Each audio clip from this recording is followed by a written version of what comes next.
Welcome to This Is What We Learned This Week. Actually, can y'all all say your names? Because I have no idea how to say them. My name is Jarek Arulo. I'm Anika Hamad. I am Brier Anderson, STLI's instructional designer. And this, all right. Can you take that bit where they say their names and then just cut to me? I'm Ryan Harp. I'm a STLI student partner. And then can you take like this next bit where I reintroduce the show? Welcome to This Is What We Learned This Week, where we talk about what we learned this week. Hi, STLI student partners. We're so excited to have you here with us today to talk about what you learned this week. So what did you learn this week before Thanksgiving? So much, right? You learned so much in this time before break. It was really cool because yesterday I'm an international relations major, and yesterday I did a presentation about George Kennan. Who's and that? he's this cool dude who basically lived in Russia for like 20 plus years, immersing himself in their culture. Okay. And then when he came back to the United States, he's a United States diplomat, and he advised Washington basically what they should do during the Cold War. And he is basically the entire reason why we decided to do the containment strategy versus militarization of our government. So it was a really cool presentation. I just talked about his life. It was really nice. So I enjoyed that. So Cool. Learned a little bit about him yesterday. So. Yeah, and gave a presentation, and so you learned, I was so nervous. some presentation skills and practice those things you're going to have to do all the time. Yeah, I was really nervous just because it was I get really nervous in front of big crowds sometimes when it comes to talking about information that I should be knowledgeable about to an expertise level. Okay. So I definitely was a little nervous, but it was cool because I was doing it with my friends, so it made me a little less nervous. So that partner collaborative aspect. Yeah.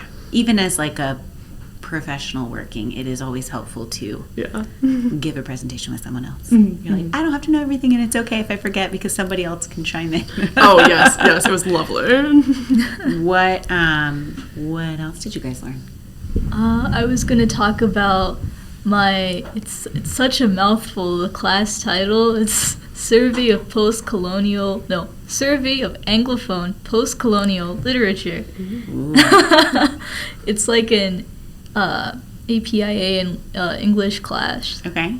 And we've been reading post-colonial literature, and I've kind of learned yesterday we've been noticing a lot of magical realism in the books we've been reading, and my professor made the point that magical realism in post-colonial literature is a way of expressing yourself in a way that is at odds with Eurocentric literature.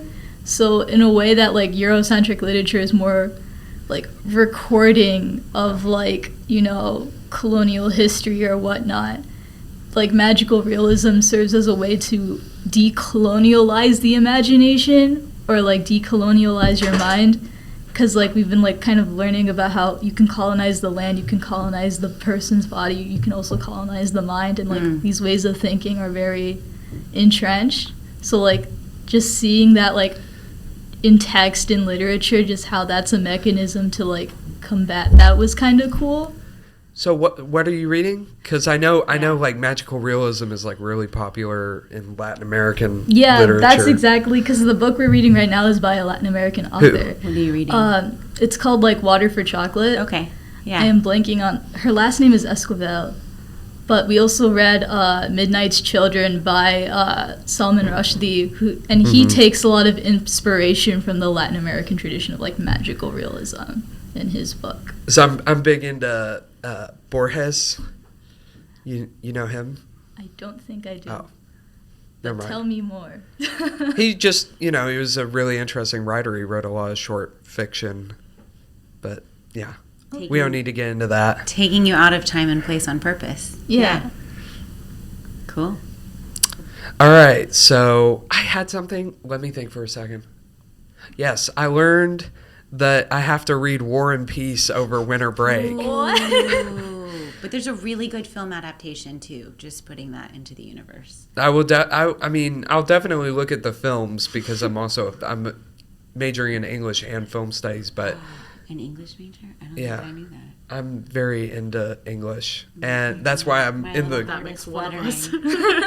Yeah, that's why I have to read War and Peace. Well, I registered for it's world novel after 1832. Okay. Interesting. And I go on Blackboard, and I was shocked to see that I already have a Blackboard page with syllabus Oh, that's lovely. available. Does that make And you have panic because we're not even like there yet? it didn't make me panic.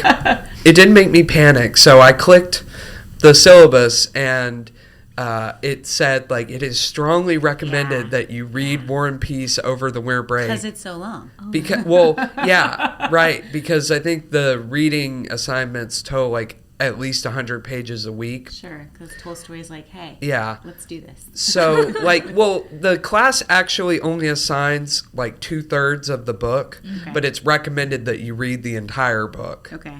So that's, I mean, what are you going to read the first 2/3 and then not figure out how yeah. many? Well, I think it's like 2/3, but it skips around. Oh, like okay. I think Maybe it they're gets cutting stuff. it gets to the end. But you know, I read Anna Karenina a couple of years ago, and I love that book. So Also a good film adaptation of that. Yeah. I think it's Keira yeah, Knightley. the period piece. Love a period drama. She's all, but specifically Keira Knightley she has the face and the acting demeanor to be in period I mean, pieces. Pride and Prejudice, you know. Excellent movie, excellent. I love that movie. So are you excited to read War and Peace? Yeah, I I mean, would- like, it's a thing to tell people you have read, like, multiple Tolstoy novels, you know. You're, like, deep into it. Yeah, I would say that I was always gonna read it eventually, so I'm not at all like, oh, I gotta do all this winter reading. Are you going to listen to the audio of it? No. Probably, like, 97 hours or something. Yeah, Oh my it's. goodness. I would say that for me, it's usually quicker to just read Okay. it. Okay. Okay, reading preference, like the physical book so you can make notes, or are you Kindle phone reading? Well, I do both. I definitely prefer having the book, and it's a requirement for the class to have the book. You might be so, my new best friend. Yeah, I do both because it's just I read too much to physically own all the Sure. books. Yeah, no, I disagree because when it comes to like textbooks, absolutely Textbooks, not. but Yeah. that's not the same as like a famous novel that you want to like mean, get your yeah. teeth It's into. nice because you get like, I can agree with that. Sorry. Oh, good. I can agree with the idea of like it's like an actual like fiction book Sure. or something you want to have in your hands, but like textbooks, I have to have those digital. Okay. Because split screen, Yeah. my Oh, that saving makes grace in And you want to college. search. Yes, Great. like Yeah. the Control F, my saving grace. The only times I buy a book for a class is when I look into the book and know it's a book I want to read and I have been wanting. Like I bought for a class I took last year on Black Power. I bought Malcolm X's autobiography and loved it a lot, and I'm so happy I did. Satisfying. I mean, for me, when it a lot of the times it comes down to length because unless the book is split into multiple volumes, I don't want to carry around a 1,400 page Sure. volume. So yeah. War and Peace might not be my preference to have it physically, but in this case it's required, so I'll just do it. But I mean, by the end of the time I'm done with the book, it's going to be so ragged. And So you learned you have to read War and Peace. Okay, and you're not freaking out. So that's No. good. That's exciting. That was like your professor preemptively saying, hey, this might be helpful to you in the 6.5 or 7 weeks you Well, guys have off. yeah, and one of the other assigned readings is Swan's Way by Proust, and I'm reading that right now already, so Yeah. Nice. Just for fun. yeah. A little Proust for fun. I learned yesterday was a faculty development session about accessibility and making courses more accessible for students, specifically in an online environment.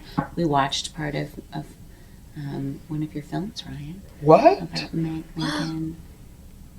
About Morgan Oh. Sather. Yeah, we watched the piece of that, which was very compelling. I've seen it before, but I don't think all the faculty who were there had seen it, and so it was very compelling. I would say that was the most compelling part of the presentation, is making accessibility a little more real, putting a real student face to it instead of just saying like, this is a thing you legally have to do because otherwise we get sued. But I learned about, I knew about Blackboard Ally, and I knew that it showed, which you all can't see, but we as instructors and faculty support coeducators can see, the little dials that tell us like your PDF is accessible. It's been OCR'd. A screen reader can read it. But I learned about all the things that Ally can do, which actually you as students can access. Like if you encounter a PDF in a course. The Blackboard Transformer thing? Yeah. I heard about that. Yeah, so I've you can used it. take a PDF, especially if it's already been OCR'd, which is the meaning like a screen reader can read it, and you can have it convert to an MP3. So like, let's say that you have a 3-hour drive to Northern Virginia this week, but you have a bunch of PDFs to read. Your screen reader can read it for you, or you can convert it to an MP3 and have like speed it up. It's like 1.5, maybe 1.25, depending on how deep it is. And it'll read the article to you. So I might take you up on that idea. Yeah. I have a nice 9-hour drive to Florida. Maximizing your time on 95 while you're listening I'm to driving something. 7 hours to Tennessee this Friday, Yeah. tomorrow. So I mean, we just gotta do that then, I guess. The OCR stuff is interesting because I know that well from high school Sure. because I was required to do community service. And what I did for my community service was I did volunteer work for Project Gutenberg, which is this database of like out of copyright books, and I would take the like just scanned scans of the books, and I would like correct the transcript that they did automatically.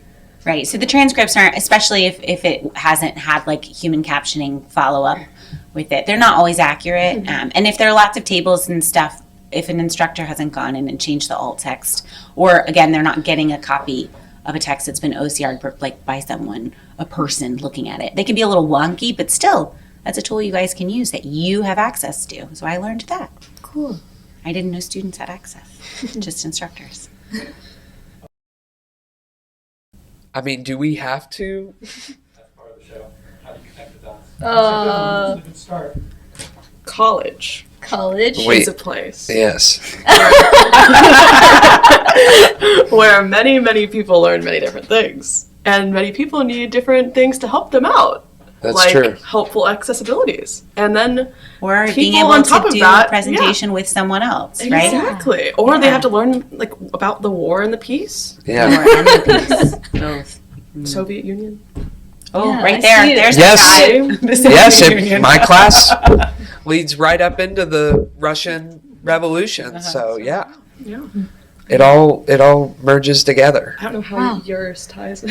It's just I can also use the accessibility Yes, information yes. to read more post-colonial literature. Yes. Yeah. There we go.